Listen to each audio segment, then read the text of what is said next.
Bismillahirrahmanirrahim. Assalamualaikum warahmatullahi wabarakatuh. Perkenalkan, saya Alianisa Ramdhani Azhari dan kedua teman saya, Sofia Tiara Cahyani dan juga Zara Ismi Nuraini. Kami dari kelas Kinematika dan Dinamika B, Departemen Teknik Mesin FTIR SITS, akan menjelaskan tugas remedial kami. Problem yang kami pilih adalah sebagai berikut.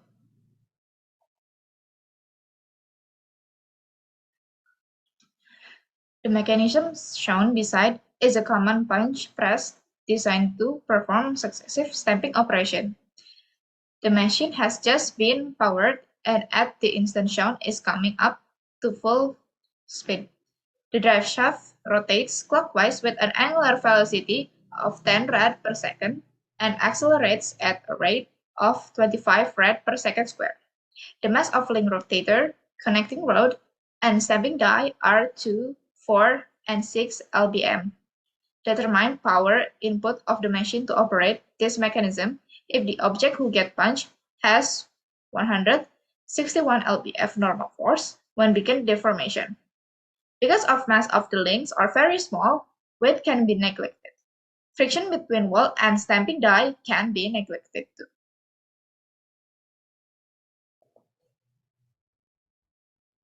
Dari permasalahan tersebut, kami menentukan garis besar pengerjaan sebagai berikut. Yang pertama yaitu membuat FBD atau Free Body Diagram. Yang kedua yaitu menentukan nilai mobility. Yang ketiga yaitu analisa posisi. Yang keempat analisa kecepatan. Yang kelima analisa percepatan tiap link. Yang keenam analisa percepatan pusat massa. Yang ketujuh analisa gaya reaksi pin. Dan yang kedelapan analisa daya mesin. FBD yang kami buat adalah sebagai berikut. Dari FBD 2 dimensi yang kami buat, lihat bahwa mekanisme tersebut merupakan slider crank.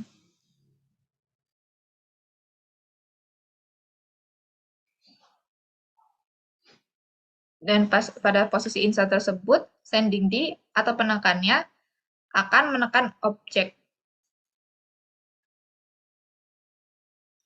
Lalu dari FBD yang telah kami buat, kami dapat menentukan nilai mobility. Mobility ini memiliki rumus M sama dengan 3 dalam kurung N-1 min 2JP min JH. N sendiri ini merupakan link, dan JP ini merupakan joint beam, dan JH di sini bernilai 0. Dari perhitungan tersebut, dapat dilihat bahwa nilai mobility-nya sama dengan 1. Nah, dari nilai mobility ini, kita dapat melakukan input yang sudah ada tanpa perlu mengasumsikan input kembali. Dari nilai mobility tersebut, kita dapat menganalisa link yang ada, yaitu link 2, link 3, dan juga link 4, dan menganalisa posisi. Untuk menganalisa posisi, kita harus mencari tahu sudut dari θ1 dan juga θ2. Untuk mencari θ1 sendiri, kami menggunakan aturan sinus dan didapat hasil θ1 sama dengan 12,3 derajat. Untuk θ2 sendiri, kami menggunakan aturan segitiga yang sudutnya berjumlah 180 derajat dan didapat hasil θ2 sama dengan 107,7 derajat. Yang selanjutnya yaitu analisa link 2.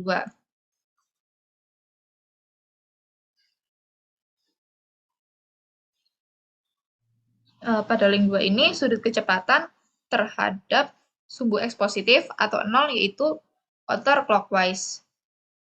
Dan besar kecepatannya itu 10 inch per second.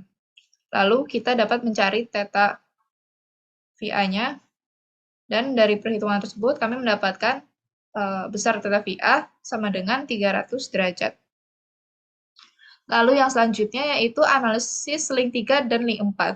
Untuk analisis link 3 dan link 4 ini, kami memiliki asumsi sendiri, yaitu untuk θ VCA ini sebesar dari perhitungan kami dan asumsi kami sebesar 192,3 derajat dan theta VC sebesar 270 derajat.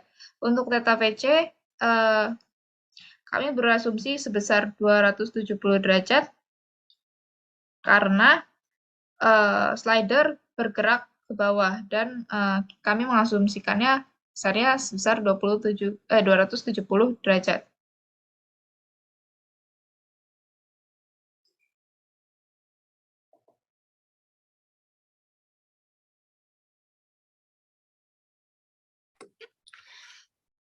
Baik, selanjutnya saya Sofia Teracayani dengan NRP 028 akan melanjutkan mengenai analisa kecepatan.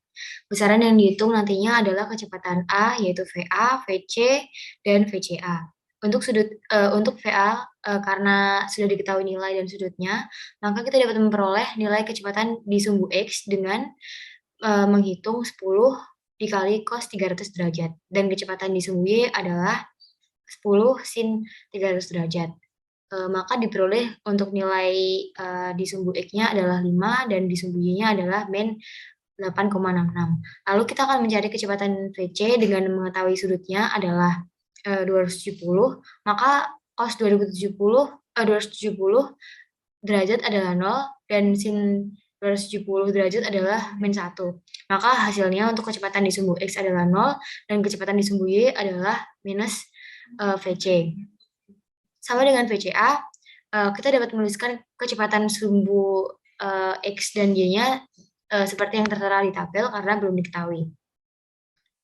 Lalu kita akan mencari VCA dengan cara vektor, yaitu VCX sama dengan VAX plus VCAX, yang akhirnya akan diperoleh nilai 5,1 dengan hasil positif. Maka asumsi arah yang kita gunakan itu benar. Selanjutnya pada sumbu Y untuk mendapatkan nilai VC, yaitu dengan persamaan VCY sama dengan VAY plus VCAY. Diperoleh nilai VC adalah 9,73 dengan hasil positif, maka asumsi arah yang kita gunakan adalah benar.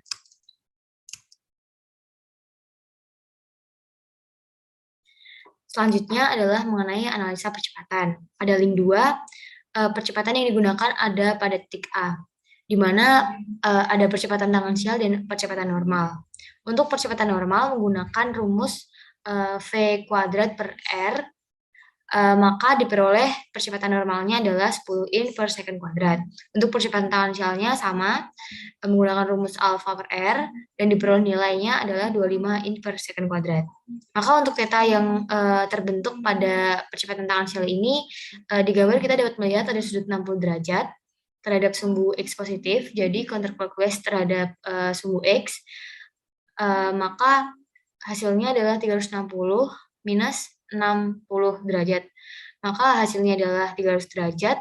Lalu untuk theta percepatan normal adalah sumbu yang berseberangan dengan 60 derajat, yaitu didapat 30 derajat. Untuk link 3, menggunakan percepatan relatif, yaitu pada C terhadap A. Dengan cara yang sama, diperoleh percepatan normalnya adalah 6,5, sedangkan percepatan tangensialnya belum bisa kita ketahui. Sedangkan untuk sudut percepatan tangensialnya, kita dapat melihat dari gambar, yaitu 12,3 derajat ditambah dengan 180 derajat. Dan sudut dari percepatan tangensialnya kita bisa dapatkan dari 12,3 derajat ditambah dengan 90 derajat. Lalu untuk link 4, diketahui dari gambar, maka sudut percepatannya adalah 270 derajat, sedangkan percepatannya belum diketahui. Maka kita rangkum seperti pada tabel berikut, lalu kita harus mencari percepatan CA, tangensial, dan percepatan C. Dengan menggunakan persamaan vektor, kita tinggal memasukkan angka-angka yang telah terisi di tabel sesuai dengan persamaan dan sumbunya. Maka diperoleh untuk percepatan CA tangensial adalah 100,02 dengan nilai positif, berarti asumsi arahnya benar. Dan percepatan C dengan nilai minus 13,44 dengan dengan nilainya itu negatif, berarti asumsi arah yang kita gunakan itu salah atau berkebalikan. Maka link keempat, arah slidernya itu ke atas dan sudut AC-nya itu jadinya 90 derajat. Selanjutnya adalah analisa percepatan pusat massa. Untuk link 2, data-datanya sudah diketahui pada tabel sebelumnya. Lalu kita mencari percepatan tangensial pada pusat massa pada link 2.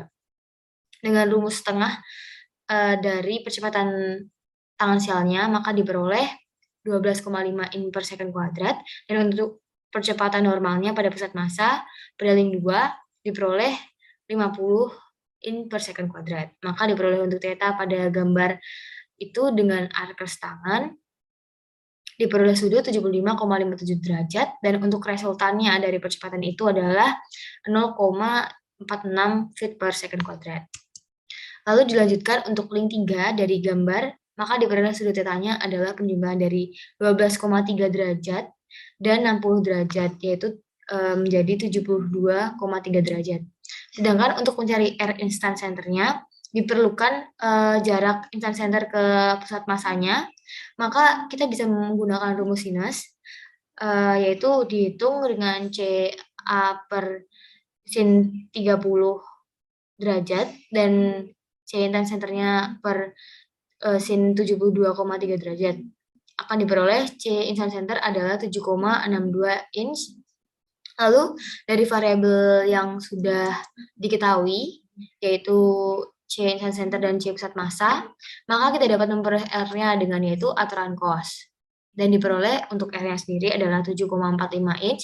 Kemudian untuk kalkulasi selanjutnya adalah kita mencari sudut-sudut yang belum diketahui, yaitu theta 2, theta 3, dan percepatan sudut 3.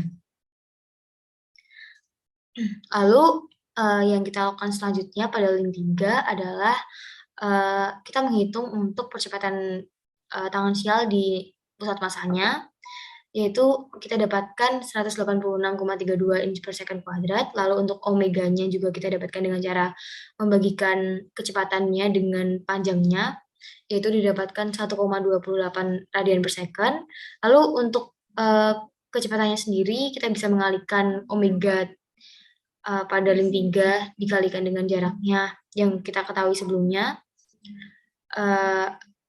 yaitu dengan mengalihkan 1,28 dikali 7,45 didapatkan 9,54 inch per second. Lalu kita dapatkan percepatan normal pada pusat massa di link 3 diperoleh 12,22 inch per second kuadrat. Lalu kita dapatkan tetanya dengan cara arcus tangan untuk percepatan tangan sial dan percepatan normal dari pusat massa di link 3. Lalu didapatkan untuk tetanya adalah 86,8 derajat.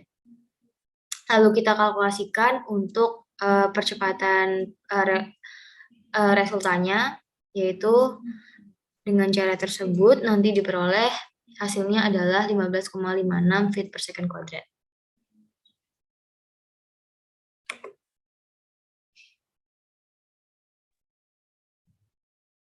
Baik, selanjutnya saya akan menjelaskan mengenai gaya reaksi pada pin. Pertama, kami akan menganalisa pada link 4. Pertama, yaitu dijelaskan terlebih dahulu ada struktur FDD-nya dari link 4 sendiri. Di sini ada gaya normal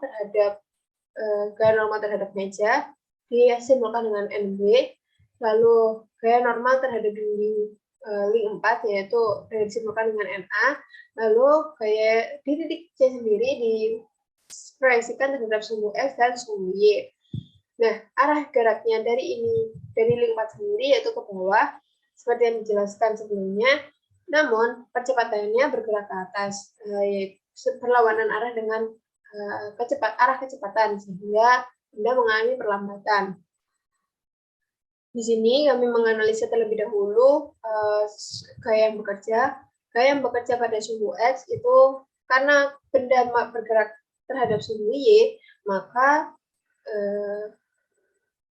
jumlah terhadap sumbu X itu sama dengan 0, sehingga gaya pada titik C pada link 43 pada sumbu X sama dengan NA, gaya normal terhadap dinding link 4. Lalu karena link 4 bekerja pada sumbu Y, sehingga sigma FY sama dengan M kali A dengan arah positif yaitu arah ke bawah, berlawanan dengan arah percepatannya, sehingga di sini arah percepatannya dinotasikan negatif. Sehingga dengan perhitungan dan dari diketahui di atas, sehingga gaya titik C pada link 4 dan 3 arah sumbu Y sebesar 140 pound force. Lalu selanjutnya pada link 3. Pertama, dianalisa terlebih dahulu FBD-nya. Di sini ada titik C dan titik A diproyeksikan terhadap sumbu X dan sumbu Y dengan sudut-sudut yang diketahui. Sudut-sudut yang diketahui dari posisi sebelumnya, sudut yang diapit antara sumbu CX, gaya CX terhadap sumbu tangensial adalah 12,3 derajat yang terletak di sini, dan sudut terbesar sudut antara gaya C pada sumbu Y dengan sumbu tangensial yaitu 77,3 derajat. Dan di sini kami proyeksikan terhadap sumbu tangensial agar memudahkan perhitungan. Di sini juga diketahui menurut soal yaitu percepatan anguler yaitu 25,01 radian per second kuadrat. Berlawanan arah dengan jarum jam. Lalu kami hitung proyeksinya terlebih dahulu dari FBD yang kami gunakan yang ini pada dari sumbu X dan garis sumbu Y dan garis sumbu X dan garis sumbu Y.